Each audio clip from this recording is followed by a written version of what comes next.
So where we left off, someone has asked the Owenses to take care of the baby. They have agreed, and there is a man, Jack, that is trying to get to the baby for, we don't really know the reason yet, but we could infer what he was going to do and predict what he was going to do. Okay.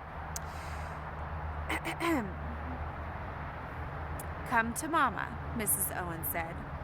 To the man Jack, walking through the graveyard towards them on the path, his knife already in his hand, it seemed as if a swirl of mist had curled around the child in the moonlight, and that the boy was no longer there, just damp mist and moonlight and swaying grass.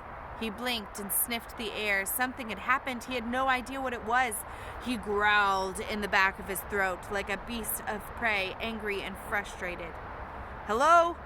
called the man Jack, wondering if perhaps the child had stepped behind something.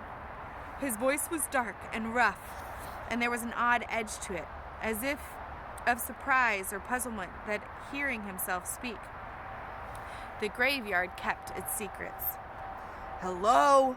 he called again. He hoped to hear a baby crying or utter a half word or hear it move.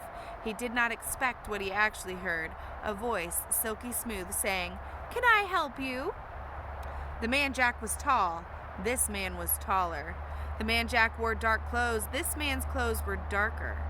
People who noticed the man Jack when he was about his business and he did not like to be noticed were troubled, or made uncomfortable, or found themselves unaccountably scared. The man Jack looked up at the stranger, and it was the man Jack who was troubled. "I was looking for someone," said the man Jack, slipping his right hand behind his back so the knife was hidden, but there if he needed it. "In a locked graveyard at night," said the stranger. "It was just a baby," said the man Jack. "I was passing when I heard a baby cry, and I looked through the gates and I saw him. Well, what would anyone do?" "I applaud your public spiritedness," said the stranger. "Yet if you manage to find this child, how are you planning to get it out of here with it? You can't climb back over the wall holding a baby." "I would have called until someone let me out," said the man Jack. A heavy jingling of keys. "Well, that would have been me, then," said the stranger. "I would have had to let you out." He selected one large key from the key ring and said, "Follow me." The man Jack walked behind the stranger. He took his knife from his pocket. "Are you the caretaker, then?" "Am I?" "Certainly, in a manner of speaking," said the stranger. They were walking towards the gates, and the man Jack was certain, away from the baby. But the caretaker had the keys, a knife in the dark.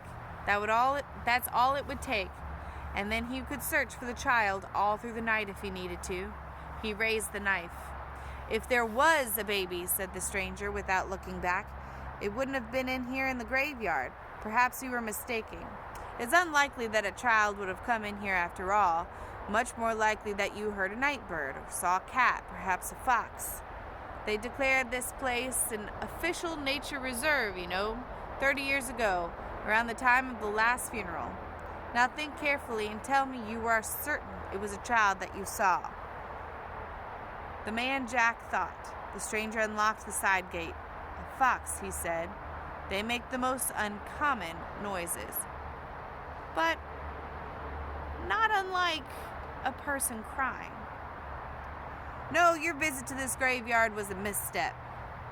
Somewhere the child you seek awaits you, but it is not here." And he let the thought sit there in the back of the man's head for a moment before he opened the gate with a flourish. "Delighted to have made your acquaintance," he said, "and I trust that you will find everything you need out there." The man Jack stood outside the gates to the graveyard. The stranger stood inside the gate. He locked it again and put the key away. "Where are you going?" asked the man Jack. "There are other gates than this," said the stranger. "My car is on the other side of the hill. Don't mind me. You don't even have to remember this conversation." "No," said the man Jack. I don't. He remembered wandering up the hill, that what he had thought to be a child had turned out to be a fox. That helpful caretaker had escorted him back out to the street. He slipped his knife into the inner sheath. "Well," he said, "good night." "A good night to you," said the stranger, whom Jack had taken for a caretaker. The man Jack set off down the hill in pursuit of an infant.